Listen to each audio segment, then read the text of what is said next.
తునిలో అదృశ్యమైన చిన్నారి జ్ఞానేశ్వరి కేనేశ్వరి కేసు రోజురోజుకు మరింత మిస్టరీగా మారుతోంది. ఇప్పటికే 13 రోజులుగా చిన్నారి ఆచూకీ కోసం పోలీసులు, అటవీశాఖ సిబ్బంది, ప్రత్యేక బృందాలు తీవ్రంగా గాలిస్తున్నా ఇప్పటి వరకు ఎలాంటి స్పష్టమైన ఆధారాలు లభించలేదు. ఈ నేపథ్యంలో తాజాగా జరిగిన ఒక సంఘటన ఇప్పుడు స్థానికంగా పెద్ద చర్చకు దారితీసింది. జ్ఞానేశ్వరి తల్లిదండ్రులు ఇప్పటికే తీవ్ర ఆందోళనలో ఉన్నారు. తమ కూతురు ఎక్కడుందో తెలియక ప్రతిక్షణం ఆవేదనతో గడుపుతున్నారు. అలాంటి సమయంలో తెలంగాణ నుంచి వచ్చానని చెప్పుకుంటూ ఒక వ్యక్తి వారి ఇంటికి చేరుకోవడం అందరి దృష్టిని ఆకర్షించింది. Hey guys, welcome back to the Suisse man.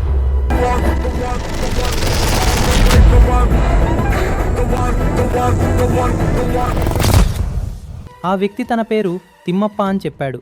తాను తెలంగాణ రాష్ట్రంలోని గద్వాల జిల్లా అల్లంపూర్ తాలూకా మాందొడ్డి గ్రామం నుంచి వచ్చానని తెలిపాడు.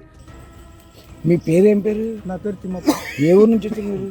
మాందొడ్డి, అల్లంపూర్ తాలూకా, గద్వాల జిల్లా. అయితే అతడు ఎందుకు వచ్చాడు, అతనికి జ్ఞానేశ్వరి కేసుతో సంబంధం ఏమిటి అనే ప్రశ్నలు అందరిలో తలెత్తాయి. మీడియా అతన్ని ప్రశ్నించగా తను ప్రత్యేకంగా పాప గురించి తెలుసుకుని ఇక్కడికి వచ్చానని చెప్పాడు. తన మాటల్లోనే చెప్పాలంటే, ఈరోజు రాత్రి 1 గంట సమయంలో నాకు ఒక సంకేతం వచ్చింది.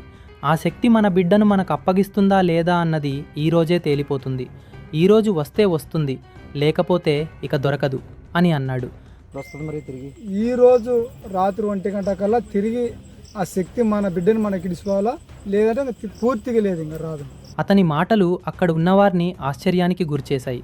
ఎందుకంటే ఇప్పటి వరకు పోలీసులు శాస్త్రీయ ఆధారాలతో దర్యాప్తు కొనసాగిస్తుండగా ఈ వ్యక్తి మాత్రం ఆధ్యాత్మిక శక్తులు, సంకేతాల గురించి మాట్లాడటం కొత్త అనుమానాలకు తావిచ్చింది. అంతేకాకుండా అతడు తనకు ఒక ప్రత్యేకమైన పరిశోధన ఉందని కూడా చెప్పాడు. మనం ఏదైనా వస్తువు పోగొట్టుకున్నప్పుడు దాన్ని వెతకడానికి ఒక విధానం ఉంటుంది. మనం చెరువులో ఎరవేస్తే చేపలు ఎలా వస్తాయో అలాగే నేను కూడా కొన్ని సంకేతాల ఆధారంగా విషయాలను తెలుసుకోవడానికి ప్రయత్నిస్తాను అని వివరించాడు. అయితే అతడు మరో ఆసక్తికరమైన విషయం కూడా చెప్పాడు. నేను కూడా ఒకప్పుడు కొన్ని విషయాలను కోల్పోయాను.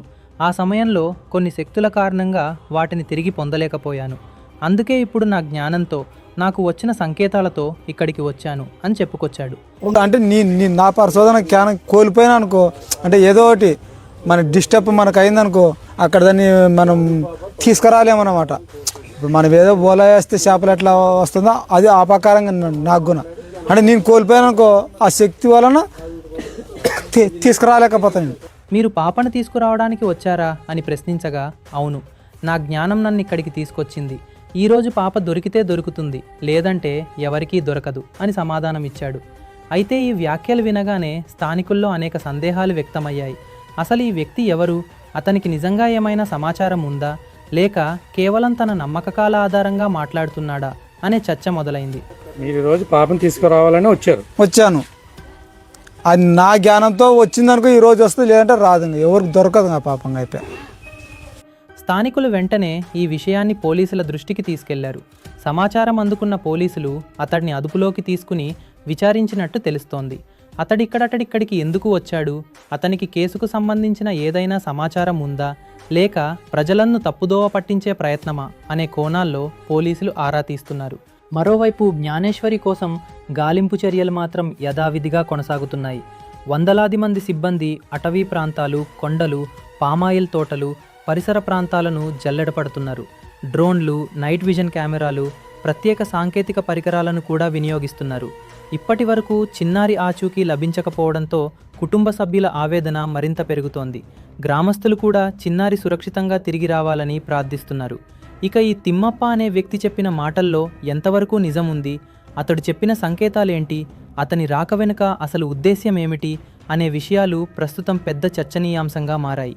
అయితే ఒక విషయం మాత్రం స్పష్టం, ఇలాంటి సమయంలో అధికారికంగా పోలీసులు వెల్లడించే సమాచారాన్నే నమ్మాలని, వదంతులను నమ్మవద్దని అధికారులు సూచిస్తున్నారు. జ్ఞానేశ్వరి క్షేమంగా తిరిగి ఇంటికి చేరుకోవాలని అందరూ ఆశిస్తున్నారు.